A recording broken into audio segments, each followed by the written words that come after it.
Thank you, everybody, for coming to the Aaron Torres Podcast YouTube page. If you could do me a quick favor, see that little subscribe button at the bottom of your screen? Go ahead, click that subscribe button.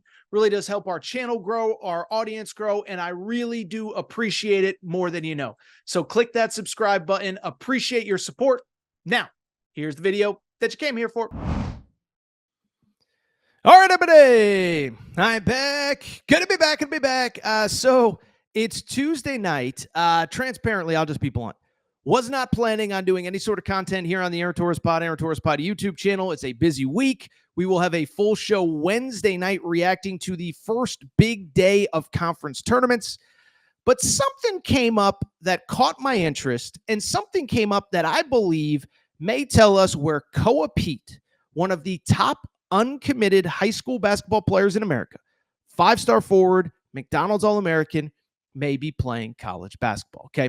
So what I want to do, this is what we're going to do. This is kind of a choose your own adventure. This is going to get a little wild. Okay. You're going to need a roadmap, an atlas, and a compass to follow me. I want to tell you who Koa Peat is. I want to tell you the news that happened on Tuesday, and I want to tie them together to explain why I believe this tells you why Koa Peat, we may know where he's going to play college basketball. Okay. So first of all, Koa Peat, he's an unbelievable basketball player. Okay. 6'8", 6'9", forward, top 10 prospect in America, 5-star, McDonald's All-American. I've told the story a million times. You know what's so impressive to me about him is that I remember seeing this kid after his 8th grade year at the Pangos All-American camp in Vegas. Okay.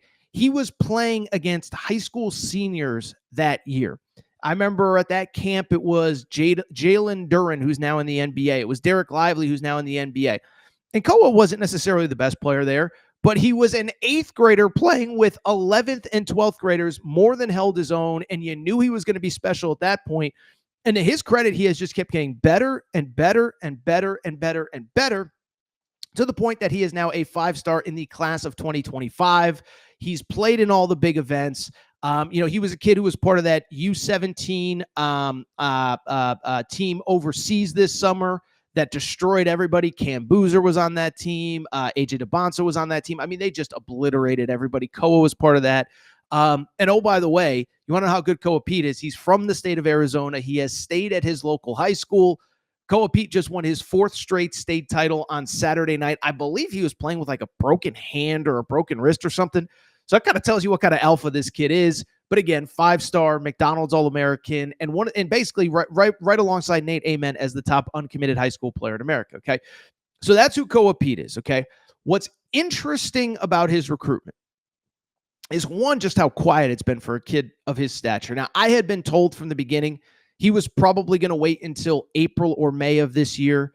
Basically, the insinuation being a player that good doesn't have to rush into a decision. And really, I think, at the time, the insinuation was he just wanted to kind of see how situations played themselves out. Who's leaving? Who's coming in? Who's entering the portal? Who's this? Who's that? But it was about 5-6 weeks ago that Koa Peat did cut his list to 5. The 5 schools that he was considering at the time. He's from Arizona. It was Arizona. It was Arizona State. It was Baylor. It was Texas. And it was Houston. And so we've done an update on him since then. Now, I'll be transparent. I don't believe the 3 Texas schools are really in the mix. It's no disrespect, but, one, Texas, Rodney Terry might be getting fired. Baylor, whatever. Houston, I think, was in the mix for a minute. I don't know if they really are anymore. Chris Sinak's going there. Kingston Flemings is going. So I don't think that they're as much in the mix as they were before. So I bring it up because this has been, to me, an Arizona versus Arizona State recruitment for a while now. And so the thought process is, look, I mean, obviously he's going to Arizona. He's from Arizona. It's the state school. It's whatever. But I've been kind of told 2 or 3 different things. Is, one, I've been told he really likes Arizona State. Arizona State, his brother plays football there. I believe his sister is in an administrative role. He's from the Phoenix area. Now, listen, Tucson, I've done the drive from Tucson to Phoenix. It's not far. But, would be happy to stay local. Not only would be happy to stay local, he's got family ties. And beyond that, I think there's a couple other variables. I think one, at Arizona State, remember, they have Jaden Quaintance, the 5-star in last year's class, who, of course, played as a freshman at Arizona State this year. He reclassified, committed to Arizona State. He is the youngest player in college basketball. And what's noteworthy is Jaden Quaintance is not eligible for the NBA draft. And so if Jaden Quaintance decides, Jaden Quaintance has to come play college basketball next year. He can obviously enter the portal, but if Jaden Quaintance were to return to Arizona State, you now have another 5-star superstar alongside you. So you add in the local ties. You add in the family ties. You add in the fact that one of your buddies, a player that you are close with, from my understanding, there's actually more at Arizona State than people would realize. What I would also say is this, is that with no disrespect to Arizona, I love that staff. They've been great to me, but you would think local high school star, never left the state. He's probably been to Arizona's campus a million times. Like if he was 100% locked in on Arizona, why wouldn't you have just committed by now? Why are you like, why is the recruitment still going on? So I've always believed it was Arizona versus Arizona State. And I always kind of was told, like, Arizona State's more in the mix than you think, and Arizona State might actually be the favorite. So now let's get to the piece of news that makes me believe that we might get a clarification on this recruitment here very soon. It comes in the form of the future of Bobby Hurley. Now, it's worth noting, Arizona State, as we record, they're playing in the 15-14 game of the Big 12 tournament right now as I'm recording, okay? And so Bobby Hurley, in theory, Arizona State's season could end by the time you see this video. In theory, by the time you see this video, Arizona State could fire Bobby Hurley. And going into this tournament, all speculation was that Bobby Hurley was going to be fired. So why do I bring it up? We now have multiple reports from multiple Arizona State insiders that Bobby Hurley might be back next year. This is a report from Chris Karpman, who covers the team for SunDevilSource.com, who said Arizona State is not planning, this was from about 4:30 Eastern time on Tuesday, Arizona State is not planning to fire Bobby Hurley and is prepared to allow Hurley to coach the final year of his contract in 2025-2026, people familiar with the development told Sun Devil Source. Hurley's agent is seeking an extension, but that might not happen per sources, okay? So the question becomes, Torres, what does that have to do with Koa Peat? Why does that mean he's coming? Well, if you think about Arizona State's decision, on the surface, it really doesn't make a ton of sense, right? The team has not been good. Bobby Hurley has been kind of, I don't know how to say this delicately, been kind of a little bit of a mess off the court. I thought the low point was the public press conference where he basically admitted, I won't be voting for Caleb Love for all Big 12 team. He said that. Well, he said, I have a vote and you know who I'm not voting for. So it's been a bad year. As I said, they finished 15th in a 16-team league, and he only has 1 year left on his contract. And so from Bobby Hurley's perspective, a lot of people are saying, why would you want to coach on a 1-year contract? You need to go look for another job. The issue is ain't nobody hiring Bobby Hurley. He hasn't been coaching very well. He's a little bit of difficult on the sidelines, to say the least.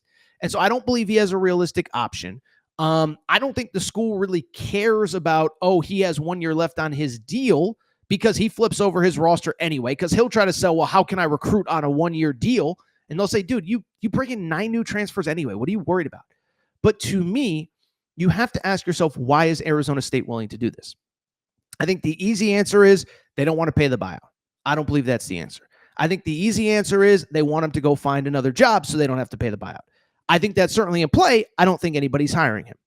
You want to know the real reason that I think Arizona State does not plan, according to multiple reports. There was a second report that I haven't even read, that Bobby Hurley, they're not going to fire him.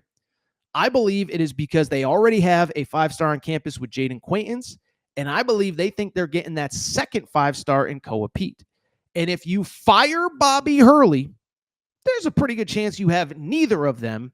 And so what's worse, getting rid of Bobby Hurley right now and having 0 5-stars and starting over from scratch, or keeping Bob Hurley, hoping he retains Jaden Quaintance, hoping he gets Koa Peat and makes a run next year? That feels like that feels like the option to me. Listen, this is all speculation, but sometimes you have to put the puzzle pieces together. Bringing him back makes no sense otherwise. But what I will say, first of all, I'll say this. From all accounts, everything that I've heard, the Quaintance family likes Bobby Hurley. Okay, you can say, they like him. They had no problems with him. There was reports about NIL problems within the program. I've been told by people that If it impacted people in that program, it didn't impact the Quaintance family, okay? But they like him. They they like him. They like him. They like Bobby Hurley. That's you do with that information what you want. I'm just telling you, behind the scenes, I'm sure he's a different person than publicly, but they like him.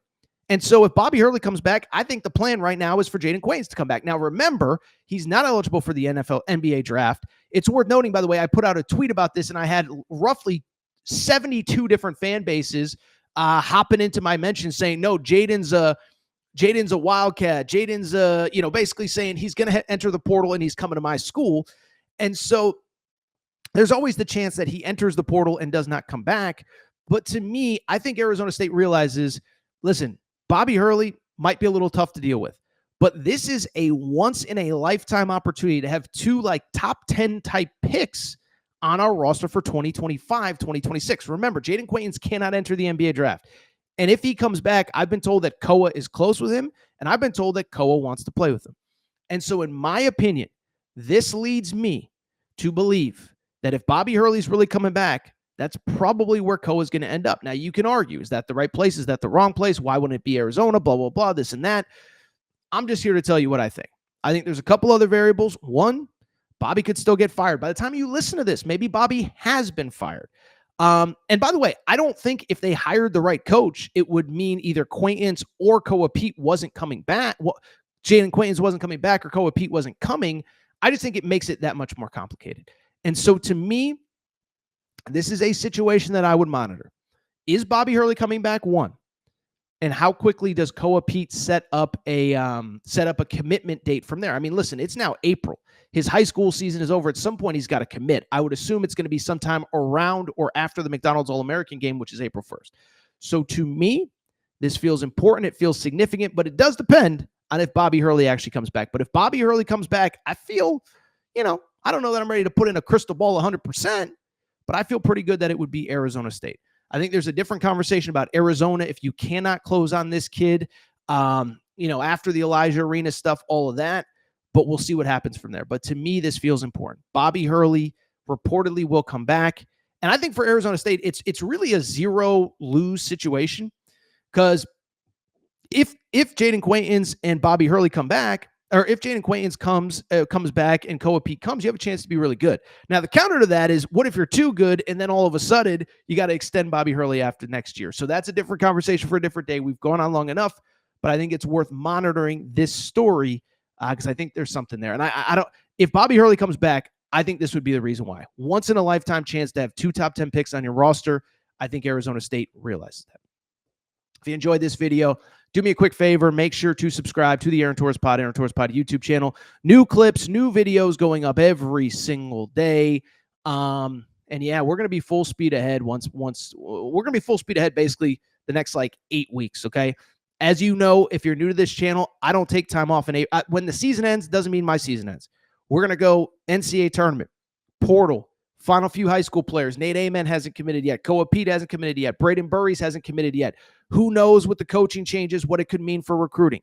What I am here to tell you, we are not stopping. There is no slowing down. I don't take vacation until usually about June. So we're just getting started. College hoop season may be winding down, but the fun season begins. Make sure you're subscribed to the Aaron Torres Pod.